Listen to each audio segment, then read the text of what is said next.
There is a theory that once something is released into the world, the creator no longer has overall control over it. The fans have a connection to it, and feel something akin to ownership of it as well. Often, this results in something of an outcry if something changes that isn't to the fans' liking, resulting in the author or creator either having to defend their actions, or simply go back on them to a more popular stance. You'd be forgiven to assume that this was just a byproduct of the internet age, where people have unprecedented access to their idols, their sports heroes, and their favorite authors by way of social media. However, the particular sort of interaction between creators and the people who consume what they create has its roots almost a century back, when one of the most famous detectives in history met their end going over Reichenbach Falls. I'm Braden Thorvaldson, and this is What? Explain. Arthur Conan Doyle's literary career started out for much the same reason that many repeated plasma donors, research subjects, and exotic dancers do. He was trying to pay his way through medical school. His first short story, The Mystery of Sasassa Valley, was published in Chambers' Journal in October of 1879, 3 years into his studies at the University of Edinburgh Medical School. His work was occasionally published in literary magazines, but not nearly enough for Doyle to consider himself a successful author, so his fiction writing was relegated to the sidelines as he concentrated on his studies in order to become a successful doctor. He graduated with a bachelor's degree in medicine and a master's of surgery in 1881, and 4 years later completed his doctorate in medicine in 1885, doing 2 tours as a ship's doctor in the interim. When he wasn't on a ship going around the world, Doyle attempted to set up a joint medical practice with a classmate while he worked on his doctorate.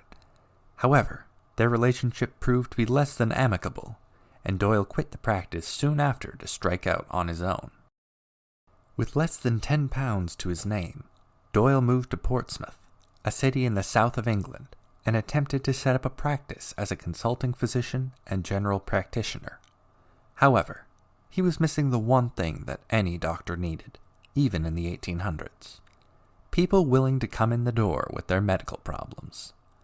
While he waited for patients to walk in the door, he started writing fiction again, partially as a way of killing time, and partially because, as previously mentioned, he only had £10 to his name, and needed some way to earn money. One of the stories that came out of his time waiting for patients was entitled A Study in Scarlet, and featured a consulting detective named Sherlock Holmes and his trusty companion, Dr. John Watson.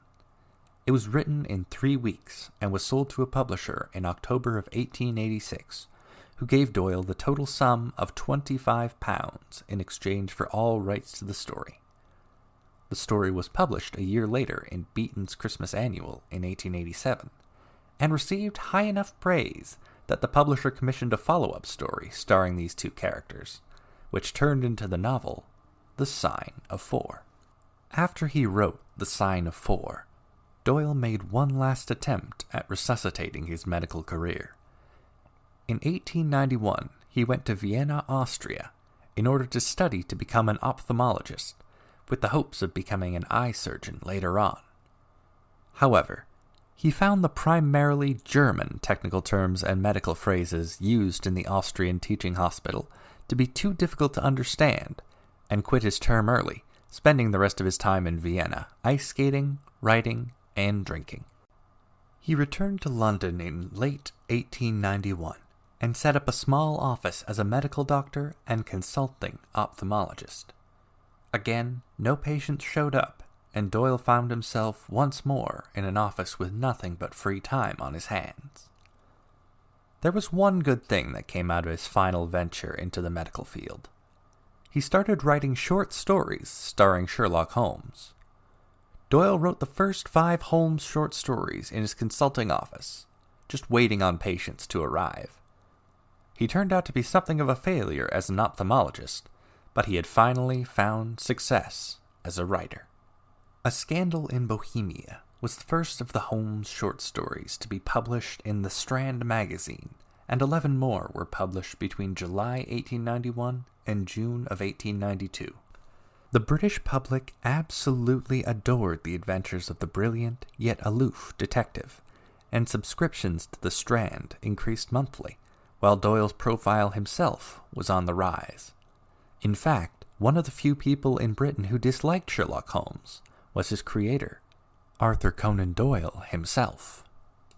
The problem was, Doyle considered himself a serious writer, and felt that the pulpy Holmes short stories were taking focus, time, and attention away from his more serious works, particularly his historical novels, of which he considered some of his best. Initially, he tried to reduce the publisher's demand for him to write more Holmes stories by raising his price higher and higher, in the hopes that the publishers would simply no longer want them at such an astronomical price. Unfortunately for Doyle, that simply did not happen, and as a result, he became one of the best-paid authors of the time. That poor, in-demand, incredibly popular and wealthy man. I'm sure we can all truly empathize with the plight that Arthur Conan Doyle found himself in at the time.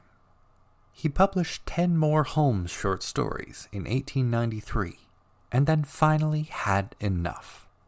He was going to do the thing he had thought about for almost 2 years at that point. He was going to be the one to kill off Sherlock Holmes.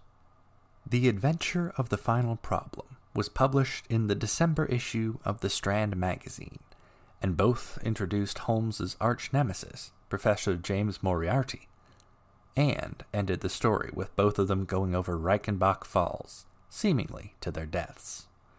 Watson, the narrative voice of the short stories, mourned for the loss of Holmes, and the series seemed to be over. Doyle in particular seemed revitalized and ready to get his vision for his literary career back on track, untroubled by having to think of monthly cases for a character that he grew sick of long ago. However, this seemed not to be.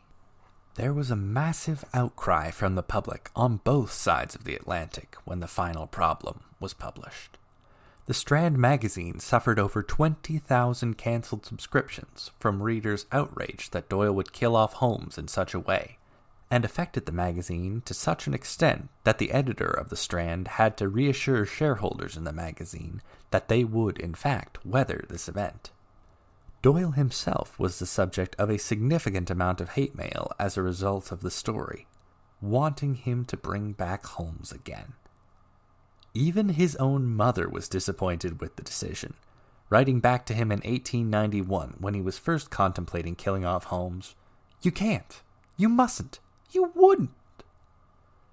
Doyle initially stuck to his convictions, explaining that the death of Holmes was necessary for him to move on to better things.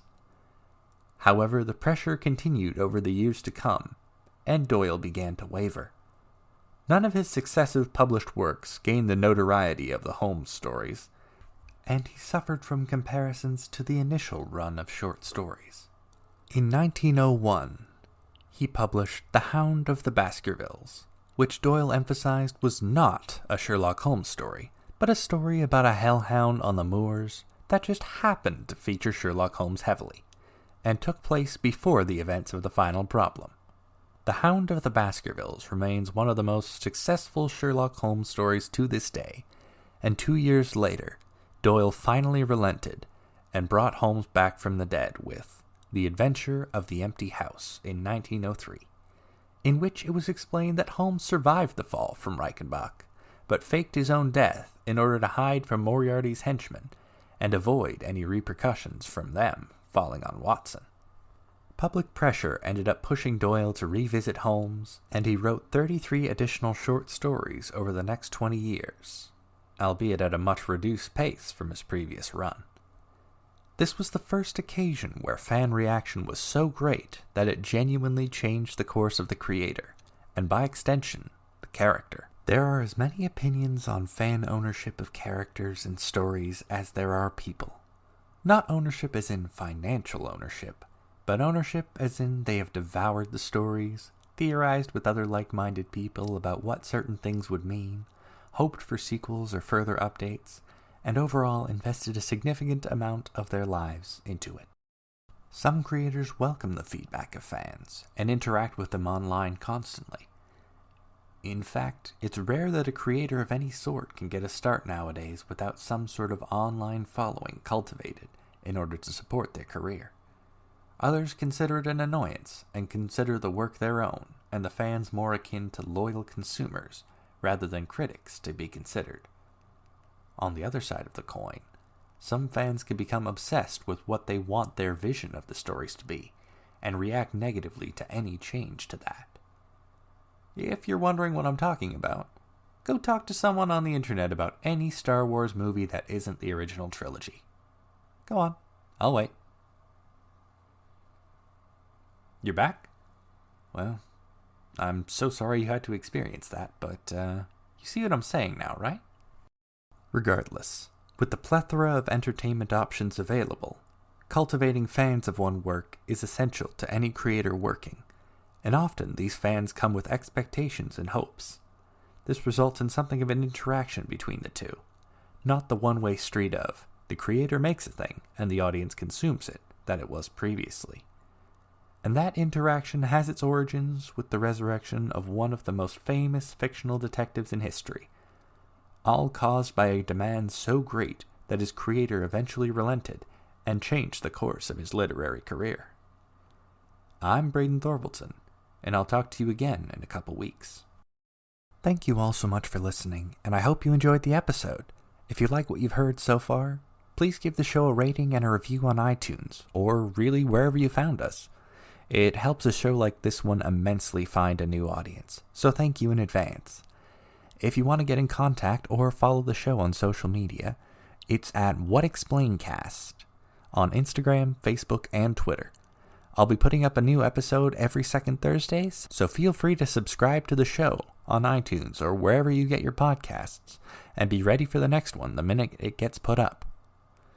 I'll see you all in a couple weeks with another fact that'll make you go, "What?